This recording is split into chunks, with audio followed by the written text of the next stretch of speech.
Hello everyone, I'm back with another video. So in this video basically I am taking up a very important topic you can see on your screen. जैसा कि आप देख सकते हैं इस video में मैंने जो टॉपिक चूज किया है वो है एडमिशन ऑफ पार्टनर का। एडमिशन ऑफ पार्टनर का एक बहुत important accumulated profits, losses and reserves का केस, जिसमें मैंने एक स्पेसिफिक रिजर्व पिक किया है जो कि आप क्वेश्चन में देख सकते हैं। और वो स्पेसिफिक रिजर्व है मेरा इन्वेस्टमेंट फ्लक्चुएशन रिजर्व। देखो बेटा, इन्वेस्टमेंट फ्लक्चुएशन रिजर्व एक बहुत इम्पॉर्टेंट रिजर्व है जो हर कंपनी बनाती है, हर फर्म बनाती है। अब आप पूछेंगे कि मैम ये रिजर्व इम्पॉर्टेंट क्यों है, तो ध्यान से समझिए बेटा कि ये रिजर्व इम्पॉर्टेंट क्यों है। बेटा ये रिजर्व इसलिए इम्पॉर्टेंट है, पहली बात क्योंकि रिजर्व तो कोई भी एक ऐसी चीज है या एक ऐसा अमाउंट है जो सारे पार्टनर्स मिलके they keep aside. The reason to keep aside the amount of reserve is कि अगर फ्यूचर में हमें कोई भी स्पेसिफिक इस पर्पस के लिए कभी पैसा चाहिए तो हम इस रिजर्व से उस पैसे को निकाल के अपने उस खर्चे को या उस लॉस को पूरा कर सके, उसके लिए ये रिजर्व बनाया जाता है। अब मैंने बात की है स्पेसिफिक रिजर्व की, जहां स्पेसिफिक रिजर्व का यहाँ मतलब है कि मैं बात कर रही हूँ इन्वेस्टमेंट फ्लक्चुएशन रिजर्व की। देखो बेटा, जो इन्वेस्टमेंट फ्लक्चुएशन रिजर्व होता है, आप सोचिए इन्वेस्टमेंट फ्लक्चुएशन, नाम ही मुझे बता रहा है इसका मतलब कि अगर मेरी मार्केट में इन्वेस्टमेंट की वैल्यू थोड़ा सा भी फ्लक्चुएट होती है, मान लीजिए मैंने जब इन्वेस्ट किया था 1 अप्रैल 23 को, तब मेरे पास मेरी इन्वेस्टमेंट थी 2 लाख रुपए की, और साल के एंड में 31 मार्च 24 को अगर मैं चेक करती हूँ तो मान लीजिए कि मेरी इन्वेस्टमेंट की वैल्यू जो है इट बिकम्स, मेरी इन्वेस्टमेंट की वैल्यू को मान लीजिए कि it becomes 1,50,000। It's just an example, so you can understand through this example कि इन्वेस्टमेंट अगर मेरी 2 लाख थी पहले जब मैंने खरीदी, साल के एंड में मैंने देखा कि वो 1.5 लाख रह गई, इसका मतलब कुछ तो फ्लक्चुएशन हुई है इसमें। आई कैन सी कि इसकी वैल्यू पहले से क्या हुई है, रिड्यूस हुई है या कम हुई है। सो वैल्यू का रिड्यूस होना, कम होना, ये शो करता है कि मेरे लिए ये एक लॉस है। मैंने अगर 2 लाख का इन्वेस्टमेंट खरीदा था और आज उसकी वैल्यू 1 साल बाद 1.5 लाख है, तो ये तो मेरे लिए 50,000 रुपए का नुकसान है। और इस नुकसान की भरपाई करने के लिए ही हम रिजर्व बना लेते हैं कि भाई कल को अगर ऐसा कुछ नुकसान होता है कि मेरी इन्वेस्टमेंट की वैल्यू कम हो जाती है, तो उस केस में हम उस लॉस को कहाँ से पूरा करेंगे, हम उस लॉस को यहीं से पूरा करेंगे, इस रिजर्व की वैल्यू में से पूरा करेंगे, इस रिजर्व से निकालेंगे और उस लॉस को पूरा करेंगे। और मान लीजिए कि अगर हमें कोई लॉस नहीं होता, हमें हमारी इन्वेस्टमेंट की वैल्यू हो जाती 2.5 लाख, तो ये रिजर्व जो है इसे ओल्ड फर्म का ओल्ड रिजर्व माना जाता at the time of admission of a partner, और उस रिजर्व को ओल्ड पार्टनर्स को ओल्ड रेशियो में बांट दिया जाता, क्योंकि ये रिजर्व जो है ये एक एक्यूमुलेटेड रिजर्व है, जो पुरानी कंपनी का रिजर्व है या पुरानी फर्म का रिजर्व है, जहां ए और बी पार्टनर थे, ये उस कंपनी का रिजर्व है। तो उसके हिसाब से बेटा अगर मैं देखूं तो मैं ये समझ सकती हूँ, इतने इंटेलिजेंट आप हैं कि आप ये चीज समझ सकते हैं कि आपका जो रिजर्व का वैल्यू है वो आपका एक किसी भी अचानक से आई गई आपके लॉस या उसके लिए होता है। तो अगर ये पुराना रिजर्व है तो इसको पुराने पार्टनर जो बांटेंगे, इसे नई फर्म में किसी भी हाल में यूज नहीं किया जा सकता।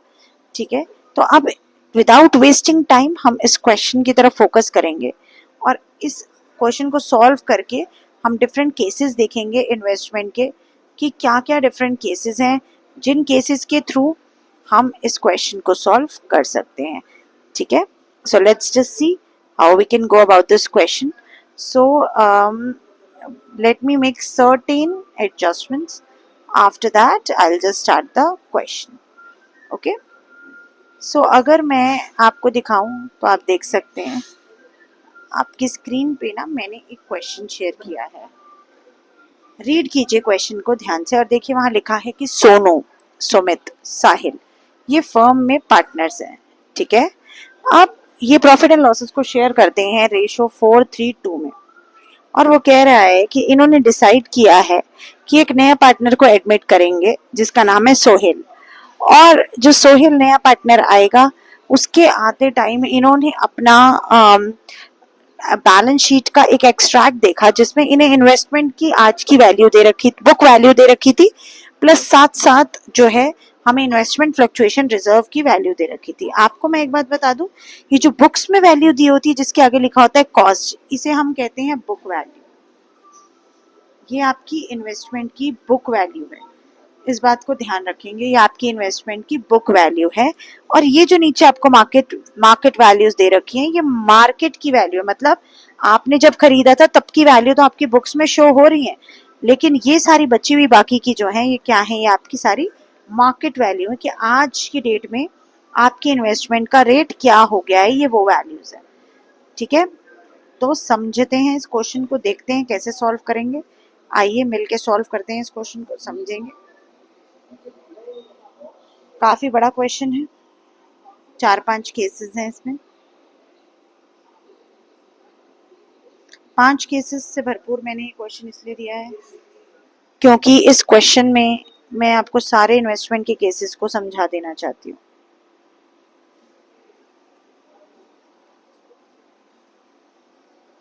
अब आप एक बात देखेंगे कि हमें इसमें जर्नल एंट्री पास करनी है और हमारे पास केसेस कितने हैं, 5 हैं.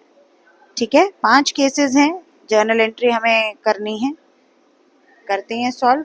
Let's start doing the question. Format बहुत मस्ट है, ये बात मैंने आपको पहले एम्पल ऑफ टाइम्स ये बात मैंने समझाई है और मेरा आज भी यही मानना है कि हमारा जो फॉर्मेट है वो सबसे ज़्यादा इम्पोर्टेंट रोल प्ले करता है बोर्ड के एग्जाम में.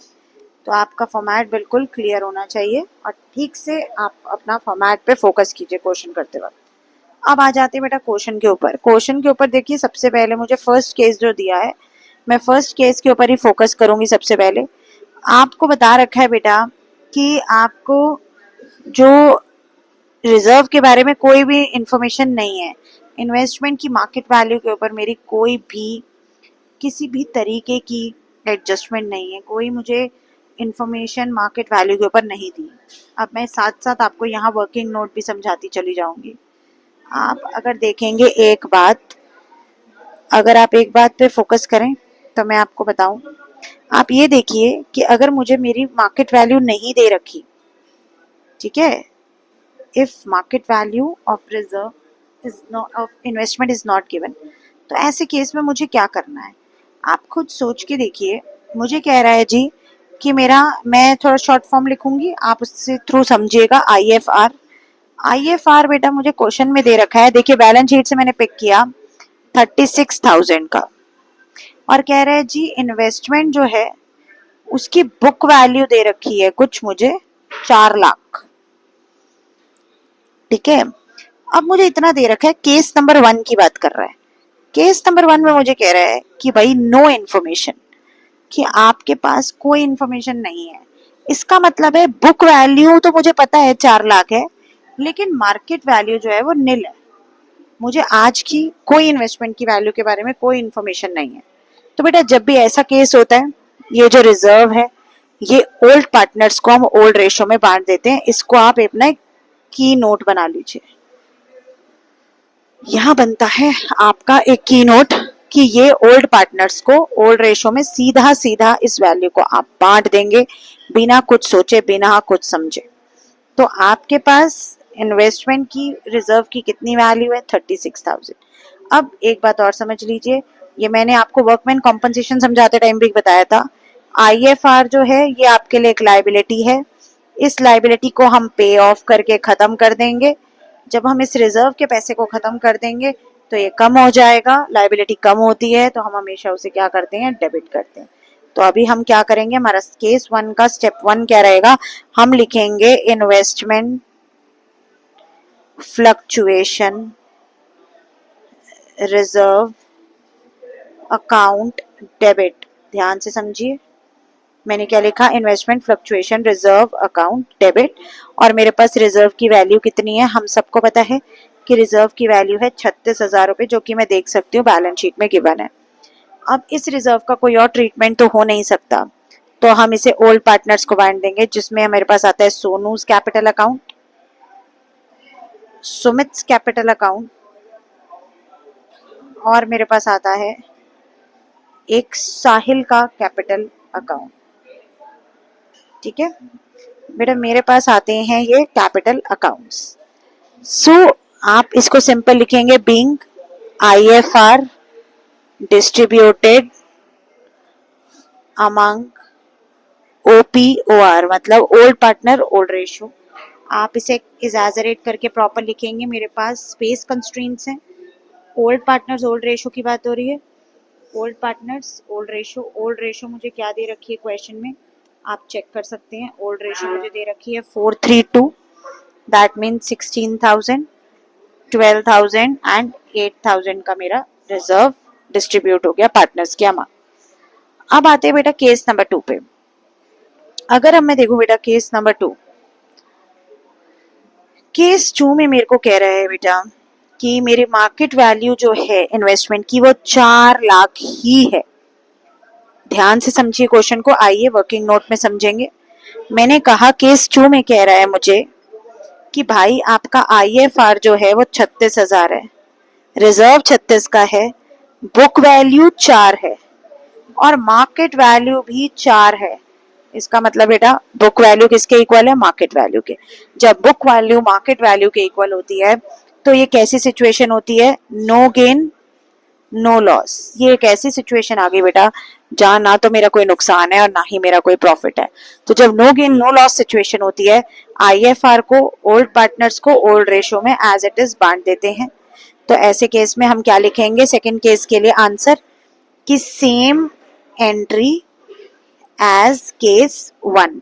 जो एंट्री केस 1 में हुई है सेम एंट्री हम केस 2 में कर देंगे, और केस 2 की एंट्री क्या हो जाएगी, IFR account debit to old partners in old ratio. Old partners को ओल्ड रेशियो में सेम एंट्री को हम पास कर देंगे। ठीक है, सेकंड केस में same entry will be passed in case 2, but इसका रीजन समझ आया बेटा, रीजन क्या है, रीजन क्या था आपका कि आपका जो बुक वैल्यू था वो मार्केट वैल्यू के बिल्कुल एग्जैक्टली इक्वल था। तो जब भी हमारा बुक वैल्यू मार्केट वैल्यू के इक्वल होता है, तो मैंने आपको जैसे कि स्क्रीन पे भी लिखाया है और दिखाया है कि कोई गेन और कोई लॉस सिचुएशन नहीं होती, और जब मेरे पास कोई गेन और कोई लॉस सिचुएशन नहीं होती है उस केस में हम रिजर्व को ओल्ड पार्टनर्स को ओल्ड रेशियो में बांट के रिजर्व को खत्म कर देते हैं। हमने यही किया क्योंकि ये पुरानी फर्म का रिजर्व है और पुरानी फर्म का रिजर्व हम नई फर्म में नहीं ले जा सकते। थर्ड केस देखेंगे अगर हम, केस 3 उसकी समरी में यहाँ बना रही हूँ।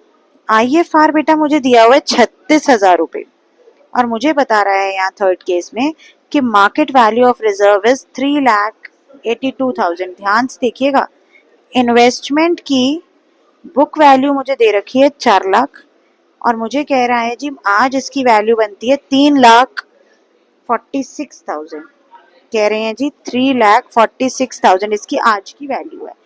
अगर ऐसा है बेटा तो आप देख सकते हैं मेरे हिसाब से इसकी वैल्यू 4 लाख होनी चाहिए, लेकिन मार्केट में 3,82,000 है। इसका मतलब ये मेरे लिए कितने रुपए का नुकसान है, ये एक फर्म के लिए बेटा कितने पैसे का नुकसान है, इट इज अ लॉस, और it is you can say कि सॉरी 82,000, 3,82,000 है यहाँ वैल्यू।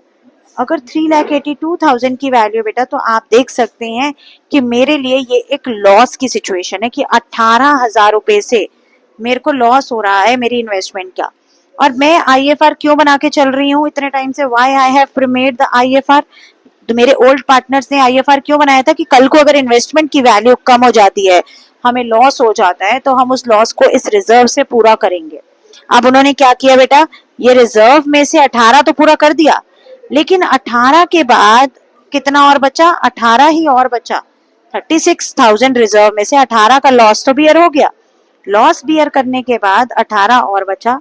उस पैसे का क्या होगा, बचे हुए रिजर्व का, ओल्ड पार्टनर्स को ओल्ड रेशो में ये रिजर्व बांट दिया जाएगा।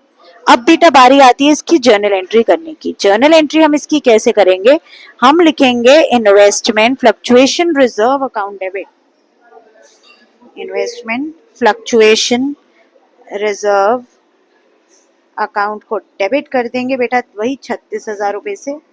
और उस रिजर्व में से बेटा हम जो है इन्वेस्टमेंट की जितना भी लॉस है, क्योंकि देखो बेटा इन्वेस्टमेंट की वैल्यू कम हुई है 18,000 रुपए से, तो जितने से इन्वेस्टमेंट की वैल्यू कम हुई है वो हमें कम करके दिखानी है, क्योंकि इन्वेस्टमेंट एक एसेट है। और 18 से इसकी वैल्यू कम हुई है और बचा हुआ 18 जो है वो सोनू, सुमित और हमारे साहिल को मिल जाएगा। लेकिन तीनों को किस रेशो में मिलेगा ये आपको अच्छे से पता है, तीनों को मिलेगा अपना ओल्ड रेशो में, old partners old ratio OPOR में तीनों पार्टनर्स को मिल जाएगा। अगर मैं ओल्ड रेशो देखूं तो 432 है, उसके हिसाब से 8,000, 6,000 और 4,000 जो है वो इन तीनों को मिल जाएगा। बीइंग इन्वेस्टमेंट वैल्यू, और आप ऐसे लिख सकते हैं being IFR used to overcome loss.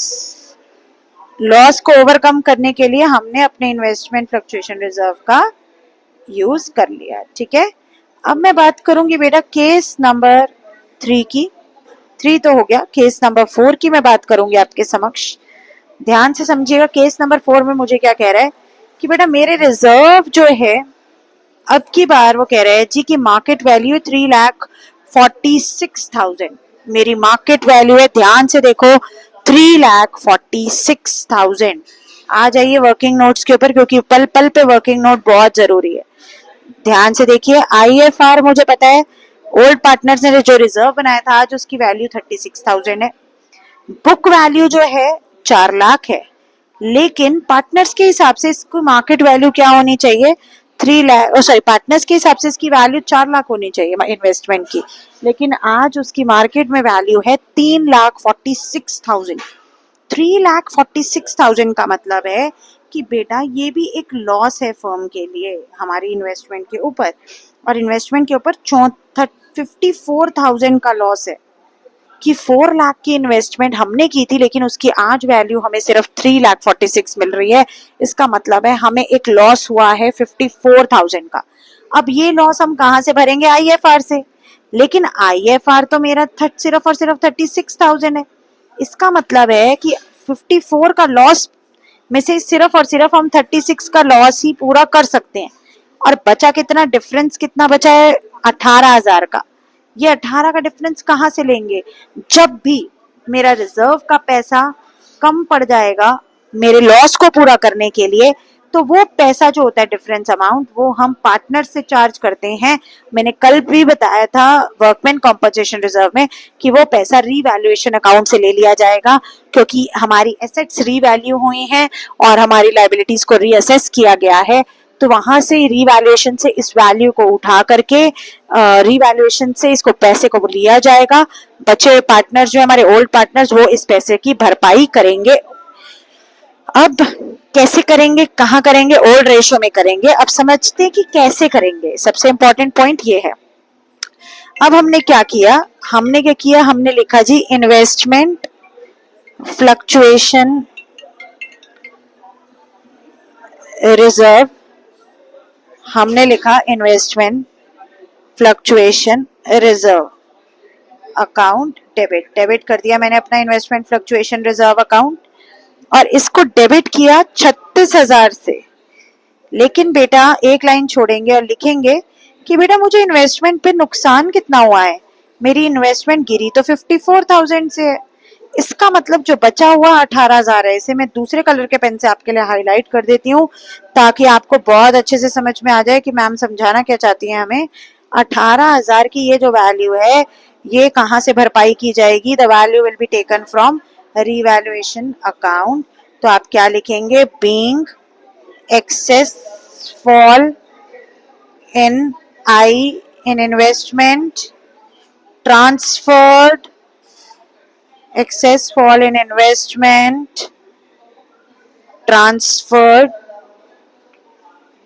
to revaluation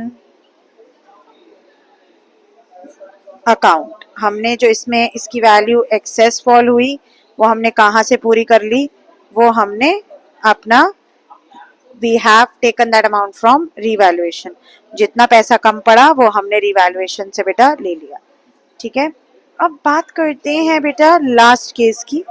ध्यान से समझिएगा, जिस बच्चे का जो भी डाउट है आप कमेंट बॉक्स में पूछ सकते हैं। बहुत इजी है, अगर आपने चेंज इन पीएसआर पढ़ा है तो आप इजीली इस टॉपिक को यहाँ पे भी समझ सकते हैं।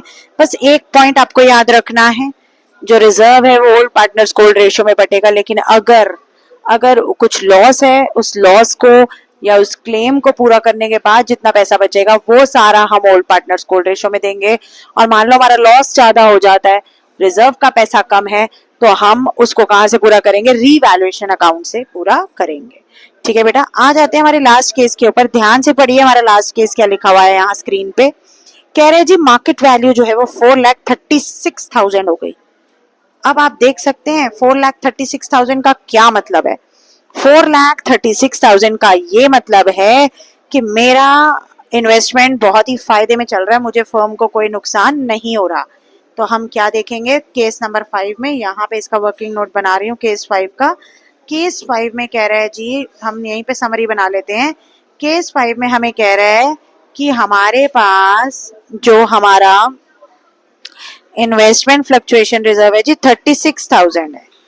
कह रहे हैं ऊपर से हमारे पास बुक वैल्यू है 4 लाख, लेकिन अगर मैं बात करूं मार्केट वैल्यू की तो मेरे पास मार्केट वैल्यू बचती है इस इन्वेस्टमेंट की आज के हिसाब से, वो कह रहा है जी मार्केट वैल्यू बनती है 4,36,000। इसका मतलब है कि बुक वैल्यू जो है it's less than market value, that means it's a profit. Profit कितने का हो रहा है, मुझे प्रॉफिट हो रहा है बेटा 36,000 रुपए का प्रॉफिट हो रहा है। अगर मुझे बेटा 36,000 का प्रॉफिट हो रहा है, इसका मतलब रिजर्व का तो कोई काम ही नहीं, और अगर मुझे इस रिजर्व का कोई काम नहीं है तो ये रिजर्व ओल्ड पार्टनर्स को ओल्ड रेशो में कायदे से बट जाना चाहिए। तो हम क्या करेंगे, हम वही करेंगे जो करते आए हैं। ये पुराना रिजर्व है, इस रिजर्व के पैसे को मैंने किसको बांट दिया, ओल्ड पार्टनर्स को ओल्ड रेशो में बांट दिया। To Sonu's capital account, to Sumit's capital account, to Sahil's capital account. मेरे तीनों पुराने पार्टनर्स को ओल्ड रेशो में मैंने क्या कर दिया, I have given being IFR given to OPOR। OPOR मतलब ओल्ड पार्टनर्स ओल्ड रेशो। 36,000 को मैंने 16, 12 और 8,000 रुपए में बांट दिया। जब मैंने 16, 18, 16, 12 और 8 में बांट दिया, लेकिन मैं एक चीज क्या ऑब्जर्व कर रही हूँ इस केस में, I can observe one thing in this case which is कि मेरे को प्रॉफिट हुआ है 36,000 का। जब भी ऐसा होता है बेटा इन्वेस्टमेंट के बिकने पे फर्म को प्रॉफिट होता है, तो वो प्रॉफिट जो है इट इज ट्रांसफर्ड टू, कहाँ ट्रांसफर कर दिया जाएगा, रीवैल्यूएशन अकाउंट। मैंने कल भी बताया था कि कोई भी प्रॉफिट होगा या कोई भी पैसा हमें रिकवर करना होगा ओल्ड पार्टनर से, वो सब हम रीवैल्यूएशन अकाउंट के थ्रू ही करेंगे। लेकिन ऐसा क्यों, क्योंकि हमने सारी फर्म की एसेट्स को रीवैल्यू किया है, सारी लायबिलिटीज को रीअसेस किया है, इसीलिए हमें जितना भी हमारा प्रॉफिट या लॉस होगा वो सब हमें रीवैल्यूएशन के थ्रू ही पास करना है। तो अगर ऐसा हम कर रहे हैं तो मैं देखूंगी इन्वेस्टमेंट की वैल्यू बढ़ रही है, इसलिए मैं इन्वेस्टमेंट को डेबिट करूंगी क्योंकि 36,000 से उसकी वैल्यू बढ़ी है। और ये 36,000 कहाँ चार्ज कर लिया जाएगा, it will be charge to revaluation account. So being investment transferred to revaluation account, तो 36,000 रुपए मैंने रिवैल्यूएशन अकाउंट में ट्रांसफर कर दिया। ध्यान से एक बार फिर से क्वेश्चन देख लीजिए, इसमें 5 केसेस थे, इन 5 केसेस को स्टेप बाय स्टेप मैंने यहाँ सॉल्व किया है। ये हमारे पांचों केसेस का सॉल्यूशन है, पहली बात। दूसरी बात, इससे रिलेटेड जितने भी वर्किंग नोट्स हैं आप इन्हें यहाँ ध्यान से समझ सकते हैं। यहाँ पे ये एक केस है जहाँ पे हमारा बुक वैल्यू जो है it is greater than market value है, ये book value equal to market value है, यहाँ book value less than market value है। तो ये सारा केस आपका IFR का है। आप इसको अच्छे से गो थ्रू कीजिए।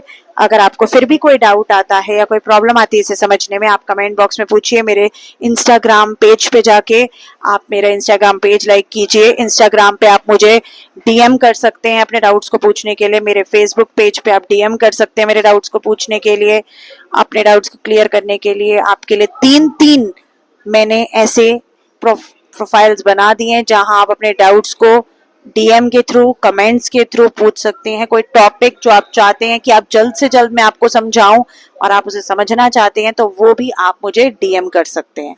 Thank you, stay tuned, stay connected. Before you leave, don't forget to subscribe, like, share my channel. Thank you.